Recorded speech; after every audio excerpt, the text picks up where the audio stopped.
On February the 19th, 1942, the Japanese Navy came ashore on the Bali island, then controlled by the Dutch colonial forces. The Japanese Navy landed on Bali without any resistance by the Dutch, then immediately took control of the airport, today known as the Ngalai International Bali Airport. And the so-called the landing point of the Japanese Navy back then, on the 19th of February 1942, was where I am standing right now, the famous Sanur Beach along the eastern coast of Bali. And the following day, on the 20th of February 1942, the historic Battle of Bali began. The West refers to this battle as the Battle of Badung Strait, whereas we the Japanese call it the Battle of Bali Sea. But let me refer to it as the Battle of Bali in this YouTube film clip. Since that strip of little ocean over there, between Sanur Beach and the Lombok Island right next door, that is the Badung Strait. Battle of Bali.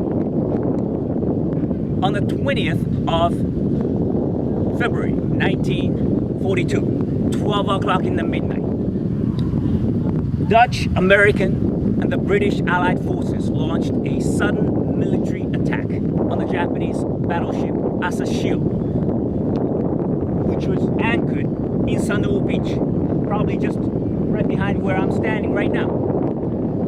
And the battle began. The Allies had 7 destroyers and 3 light cruisers, whereas the Japanese Navy had only 4 destroyers. The battle lasted for nearly 4 hours, from 12 midnight to around 4 a.m., ending in a decisive victory for Japan when one of the Allies' destroyers was sunk, and the Dutch, the Americans, and the British, they retreated.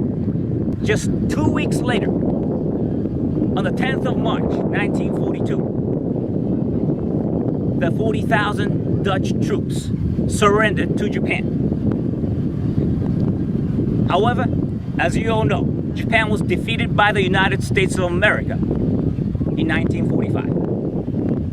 And after the Japanese surrender, it was again the Dutch, the British, and this time the Australians that came back to Bali, right here where I'm standing right now, in order to recolonize Bali, the Bali island, and the Indonesian as a whole, the whole region, which led to the bloody, brutal, and gruesome Indonesian War of Independence, 1945 to 1949, which costing over 800,000 lives, mostly Indonesian civilians. And ladies and gentlemen, it is hardly known that over 3,000 Japanese soldiers defected to the Indonesian side after Japan was defeated in World War II in order to fight along with the Indonesian freedom fighters for Indonesia to gain independence. And that is why, if you visit the Marga National War Cemetery in the center of Bali today, it's pretty close to Ubud. If you visit that war ceremony today, you will find the names of 11 Japanese samurais, or the Japanese soldiers who defected to the Indonesian side after World War II instead of returning back to their homeland. They are buried together with the Indonesian freedom fighters, such as the Balinese hero Gusti Ngalai, whose name has been taken as the international airport in Bali till this very day. So, ladies and gentlemen, if you happen to visit Ubud, please drop by the Marga National War Cemetery in Marga and make little prayers for those Indonesian freedom fighters, including Gusti Ngalai, who fought and died in the Battle of Maga against the Dutch on the 20th of November 1946. And those 11 Japanese samurais or the soldiers who defected to the Indonesian side and died in this Battle of Maga, they are buried there too. Memorial stone number 483, we'll say Kitut, a Balinese name which was put on Japanese Private Kimura. He used to be a fighter for the Japanese army, but he defected.